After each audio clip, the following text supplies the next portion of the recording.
आप सभी का स्वागत है मेरे YouTube चैनल पर। व्हाट्सएप में एक हिडन फीचर है।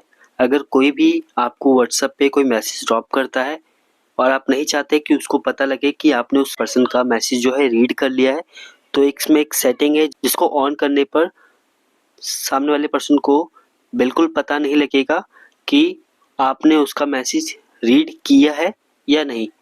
चलिए वो फीचर कहाँ पे, चलिए बताता हूँ।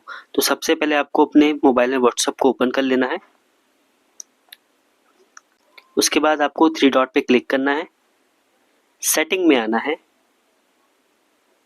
उसके बाद आपको प्राइवेसी पे क्लिक करना है। उसके बाद आपको एक ऑप्शन दिख रहा होगा रीड रिसिप्ट्स, यानी ये आपका ऑन हो रखा है, इसको आपको ऑफ कर देना है।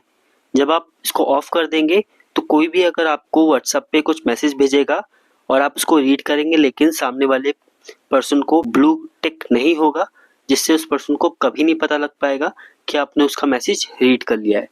आपको ये इन्फॉर्मेटिव वीडियो कैसी लगी प्लीज़ कमेंट करके बताइएगा। चैनल पर नए हैं तो चैनल को सब्सक्राइब करना ना भूलें। वीडियो को लाइक, कमेंट एंड शेयर जरूर करें। Thank you so much.